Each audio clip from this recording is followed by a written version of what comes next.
Hi y'all. Today I'm talking about Gravity Forms, one of my favorite WordPress plugins.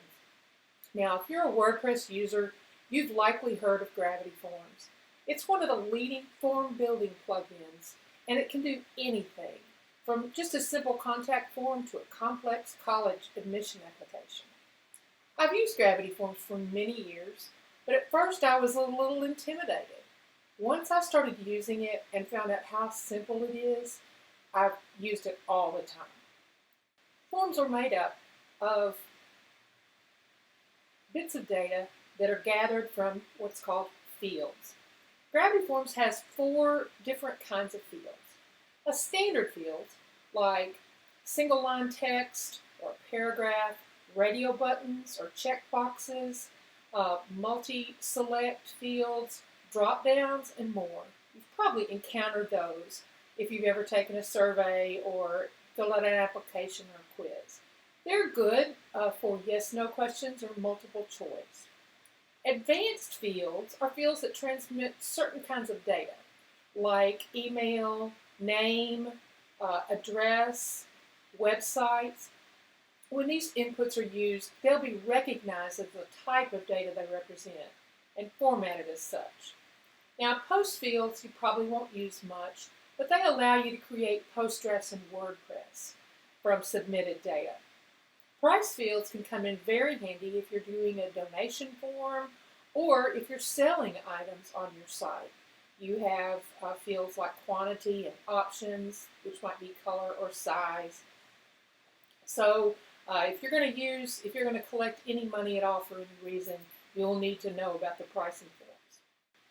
So, should you use Gravity Forms? Well, to be honest, if all you need is just a simple contact form, maybe not. It's powerful and flexible, but there are other plugins that can give you just the basics for less money or free. A basic license for one site for Gravity Forms is $59 a year, so it's not outrageous. I'm going to click on Forms, and you notice when I click on that, it opens up this whole menu. All of these items are for Gravity Forms.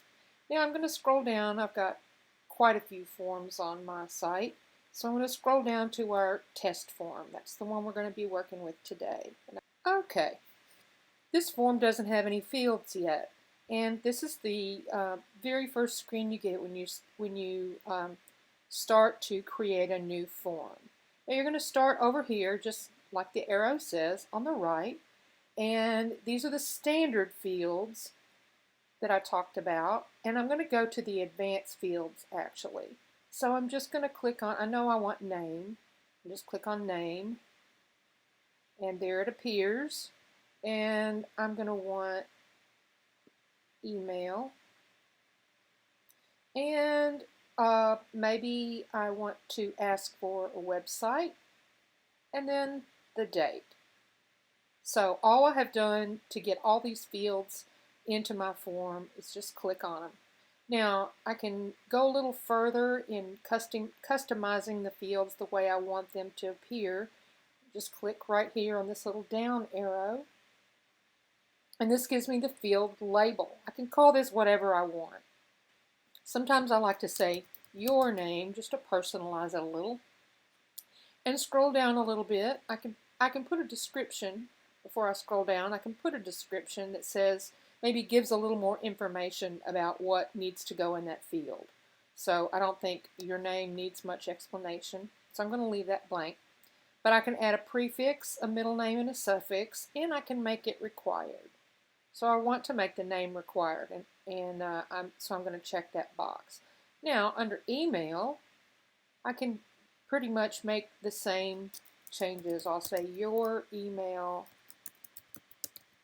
address, description, and I'll make it required. And I'll do the same with, oh there it is, I'll do the same with website, make that required too. I'm going to be pretty darn picky. And lastly, the date. Obviously we don't need a description. Now here you can choose whether you want an icon or no icon, or you want the calendar icon, or maybe you've got your own. And do you want a date drop down or a date picker? The picker looks like a little calendar that pops up. You can choose the format of your date and make it required. Now I'm going to click update, which saves everything I've done. Now let's go into the appearance tab and see what that does. I'm back on the name field and I'm going to go to the appearance. The placeholder is the text that is inside the actual form field. And a lot of forms that you see only have the placeholder and don't have a label. Your last name. And you can control the visibility. You can say, well, I want the placeholder on the top. However it's aligned, you can hide it. You can control some of that here. Advanced. This admin field is just a field label that will show only to you. And you can add default values in here. If you have a whole big group of people and everybody's first name is John, you could type John into first, and that would save a little time. And you can make this field hidden or visible or only visible to administrators. On email address, again, you have appearance, and you can control the size of the field, and you have pretty much the same options. So I'm going to update that, save it, and then we can preview it.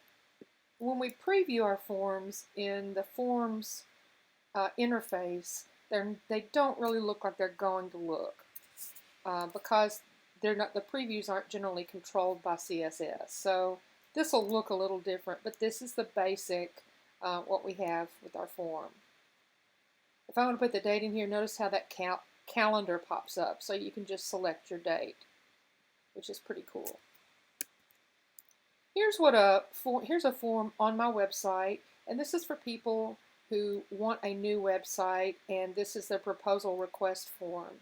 So if you want a new website, then you fill out this form, and it gives me a little bit of an idea of what you want in your website, and I generate a quote from that. So I'm asking for email, current website. Here I'm using the check boxes, and you can check anything you want. And we've got other. This is the form. This is my simple contact form on my website, and you'll notice that I don't have labels. It doesn't say name above the fields. These are just the placeholders. So a lot of modern forms only use placeholders and not labels, just to make it cleaner and more streamlined. And obviously I've changed the submit button text to get in touch, and it matches very closely with what's on the rest of my website. So where do we go to see all of the entries, the results of our form? Well, I can go here at the very top. Now that I'm in this form, I can just click on entries. If I had entries, they would show here. And there would be a space for all of the fields that I have in my form. Now let's say that I wanted to export my entries. I could click here on export, and it's going to ask me to select a form. Which form do I want to select? Test form. Okay. Now which fields do I want to select? So I would just click all. Or you could click just name, address, email, just the ones that you want. I don't need any conditional logic. That's kind of an advanced topic for another day. And I can select the date range. And there again comes my date picker. And then download the export file, and it will download in a CSV file, which can be opened in any spreadsheet program. Well, I hope you'll try Gravity Forms. I hope this has helped you just kind of appreciate maybe a little bit of what it can do. I would love for you to subscribe to my YouTube channel. Just click the little bell down in that corner. And if you would, follow me online, on Twitter at Beth G. Sanders, and on Facebook and Instagram at Beth G. Sanders Online. Check out my marketing blog at bethgsanders.com for the whole post about Gravity Form with screenshots that will show you exactly what I'm talking about. Until next week, bye y'all.